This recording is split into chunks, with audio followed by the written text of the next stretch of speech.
Hello, hello, Libra. I'm Poetic Heretic, and this is your May 2020 astrology forecast. Now, first and foremost, I know this is late, and I do apologize. In fact, it's even later than the first 6 signs because that was on Friday, and then I didn't finish that day, and I have to resume today with your sign of Libra. So I apologize for that. These forecasts took significantly longer than I anticipated. But there's just so much stuff going on in the month of May that it took so much longer than even I could have expected. So that is what we have. But better late than never. I hope you can forgive me. Regardless, prepare yourselves, my Libra sun, rising, and moon individuals out there, for this is your May 2020 forecast. Early in the month, we have on May 4th, the Sun conjunct Mercury in Taurus in your 8th house of shared resources. The powerful life force of the Sun is lighting up your mind, communication, and what you study, write about, or talk about. And this is happening in the realm of your partner's money, business, and issues of life and death. Especially with revolutionary Uranus co-present with this conjunction, expect breakthroughs in your joint finances and perhaps even transformation in the form of ideas, realizations, or revelations. Alternatively, you may experience a sudden, powerful desire to break free from limitations involving other people's money, or simply to break free through a psychological transformation. These ideas or realizations may also cause changes in your social group, your belief systems, or spirituality, or how you spend time alone. Next, we have on May 7th, the full moon in Scorpio in your 2nd house of finances. The full moon is where things come to a head and culminate in a powerful way. And this month there is, I must say, one hell of a full moon. With it taking place in Scorpio, its overall mood will be deep, dark, intense, and emotional. It is activating your 2nd and 8th house axis, and thus you can expect things to come to a head in your finances and or your self-image, as well as, again, your partner's money, business, or issue of life and death. What makes this one hell of a full moon, however, are the powerful aspects to it. The moon itself is applying to a trine to Neptune in Pisces in your 6th house, adding an element of dreaminess to the mix. You may experience a creative or spiritual breakthrough at the time of this full moon involving your work and day-to-day activities, your health, employees, or your schedule. Recall earlier what I said about the Sun conjunct Mercury. At the time of the full moon, the half of the full moon aspect, that is the Sun, is still conjunct Mercury, the two of them only 3 degrees apart. This is a strong indicator of conflict between reason and emotion. This will likely play out in one-on-one arguments, with one person representing reason and the Sun-Mercury conjunction, and the other person representing emotion and the moon in Scorpio. Our challenge will be to experience this with compassion for the other person and their perspective. As if all this wasn't enough, at the time of the full moon, the Sun-Mercury aspect of it will be applying to a trine to both Pluto and Jupiter in Capricorn and your 4th house. So we have this full moon also bringing light to deep, dark, perhaps psychological issues, belief systems, and perhaps one's worldview. Expect powerful breakthroughs in these areas, such as the revelation of a deep truth through the application of reason to emotion, causing an expansion in one's worldview or ideas. For you, Libra, expect this transformation and expansion to take place within your home and family life. These powerful full moon events are likely to end up causing some changes in your career and public image, as well as your friends and social network. To a lesser extent, your finances and or self-image, work and day-to-day activities, and how you spend time alone, as well as your beliefs and spirituality may be affected by this powerful full moon. Moving on to the middle part of the month, the first main event we have is Venus stationing retrograde on May 13th in Gemini and your 9th house. Not only is this highly significant by itself, but we also have Venus, as it is stationing retrograde, in a tense square with Neptune in your 6th house. What's so interesting about this is that normally Venus square Neptune would only last perhaps a couple of days, but due to the retrograde, this Venus square Neptune is effectively lasting for the entire month, only beginning to lose power in the last week or so of May. Furthermore, since Venus will eventually square Neptune again in late July once it is direct, this aspect is actually the beginning of a cycle lasting at least from May through July of this year. Now, what is this all about, you may ask? Let's break it down. Venus is the planet of love and relationships. As Venus stations retrograde, expect love and relationship stuff to be stirred up in your life, with an added emphasis on the past, as is the nature of retrogrades. A lover from the past could reappear. You may find yourself coming to terms with an old relationship. An old friend may even show up in your life during this time. As mentioned, this retrograde is taking place in your ninth house of spirituality, so expect this revisiting of the past to involve your belief systems, spirituality, and that which is foreign to you. The square to Neptune tells us that, I'm not going to lie, this blast from the past may be stressful, riddled with confusion, and cause you to question what is real and what is illusion.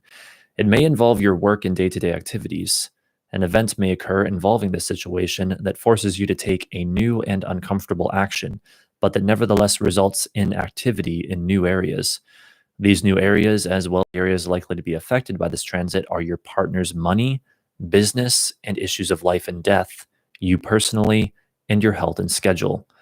I also want to add that with the Sun just having perfectly sextile Neptune just a couple days prior to Venus exact stationing retrograde, the lighting up of what is hidden and mysterious is also quite probable with this overall situation. You may be given an opportunity to use reason to shed light on the Neptunian mystery of this development. Remember, every single thing I have said about this Venus retrograde is part of a longer cycle lasting from this month at least through the end of July. Though the exact station is May 13th, do not expect that to be the exact date of the beginning of these developments. Though it could be, it will likely be just sometime during the month of May in general, though for some of you, the relevant Venus retrograde events may already be in motion, whether you realize it or not. Moving on, we have two key aspects in a row. On May 15th, the Sun trines Pluto in Capricorn in your fourth house, and almost immediately after that, on May 17th, the Sun trines Jupiter also in Capricorn in your fourth house. We will be treating this as one overall event since that is what it is likely to manifest as for most people, even if it has perhaps two phases.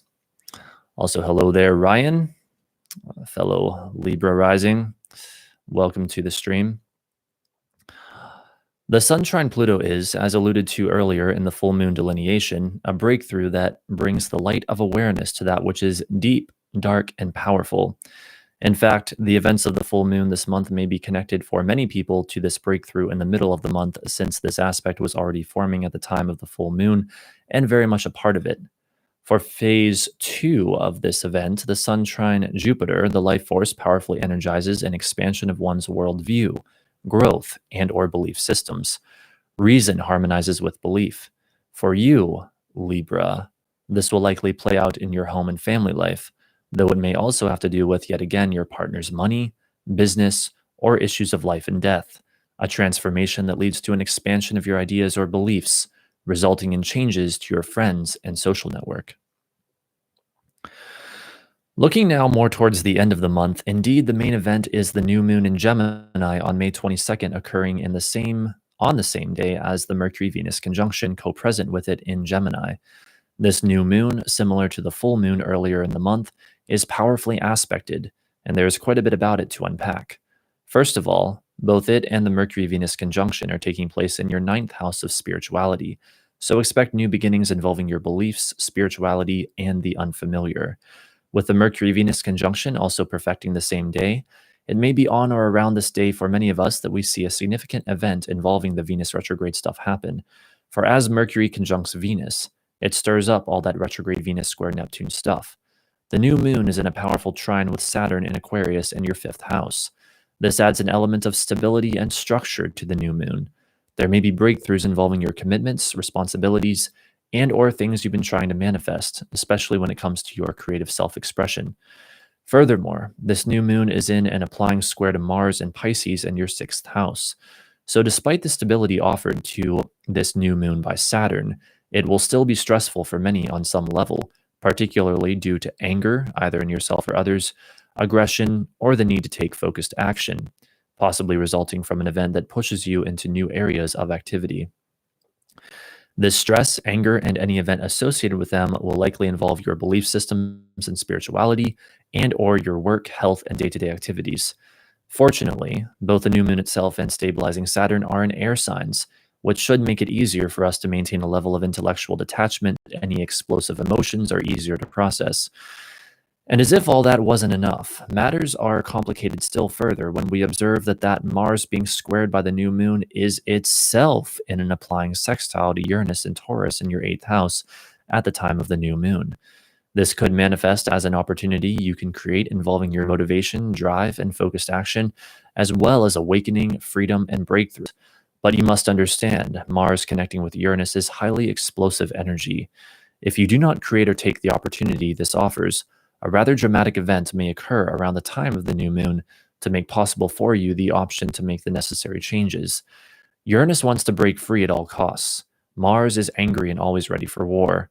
When they connect through any major aspect, expect explosive developments. This will manifest in the area of your work, health, and day-to-day activities, and or your partner's money, business, or issues of life and death. Just be careful, because the highly volatile energy of these planets can create the risk for accidents and injuries. Whatever form the new moon as a whole takes for you personally, it is likely to result in changes or new developments in your friends and social network, your career and public image, and your creative self expression. All in all, the month of May is yet another month of many dynamic developments. These are wild times in which we now live, and the month of May continues that wildness and intensity. There are powerful breakthroughs bound to happen, powerful emotions that must be experienced and processed, new insights, realizations, and revelations to be had, ghosts of past relationships to be confronted, and an inexorable desire for freedom that refuses to be held down any longer. Let the glorious adventure that is May 2020 begin. So, all right, Libra, that is your May forecast. I hope you enjoyed. If you did, feel free to like and subscribe. Also, if you'd like a personal reading from me, I go live on this channel every Friday at 7 p.m. Eastern Time, doing both astrology and tarot readings. Astrology readings you can get for a donation of $20 or more through PayPal or Super Chat. If that's a bit pricey, I understand. I will also alternatively do tarot readings for a donation of any amount. So as little as $1, and I can give you a tarot reading. Again, that is every Friday at 7 p.m. Eastern Time. Let's see what we have here. The low here today, temperature-wise, is 0 Celsius, the highest around 11. On Saturday, we had literal snowfall. I know. It's almost the same here. I think the low was like 1 or 2 Celsius, and the high is, I forget what it is, but yeah, like we've been getting snow here as well. Here in Pennsylvania, it's just bizarre. It's like it's the month of May, but where is what's happening here? I don't know. Maybe I've heard some say that such things can be predicted through astrology as well, but I don't really know anything about that branch of astrology other than supposedly, I think what happens with Mercury, Venus, and Mars, like if they lag behind the sun significantly, that might have something to do with the seasons being delayed. Or maybe just Mercury and Venus, because Mars, well, anyway, I guess we should proceed with things now. Congratulations on the new mic. Thank you so much. It's actually not a new microphone. It's the same microphone I've been using for over a year, but it's a new microphone stand. And now it allows me to place it much closer to my mouth. And so we get much better audio quality, thankfully. I still can't do anything about the wretched static that we get about half the time, unfortunately. But on the right side, I can almost guarantee that in about another month or maybe 2 at the most, that static will be gone for good. Because a lot of things are going to be changing around that time. Some excess pops on my end. Yeah, it's probably the static. Tone down my gain. Maybe, but I kind of doubt it because we had this problem before. Before I, did things like this, before I had the microphone stand. I could try. I don't get any issues when I do this through Audacity. So, but I don't know. What do I know? So anyway, Yes, I hope that Librans out there enjoyed your forecast. Shortly with the forecast for Scorpio. So I shall see you later. Thank you for stopping in, Ryan. Filter. Yeah, this actually came with a pop filter, and I tried using it, but it distorted things too much, or well, it basically got in the way of my vision for like doing live tarot readings, and it almost seemed like it made the sound worse, like when I was testing it out. So I don't know. It's not like a high quality filter. Maybe if I could get a better one, but all right, I'll be back shortly with the forecast for Scorpio.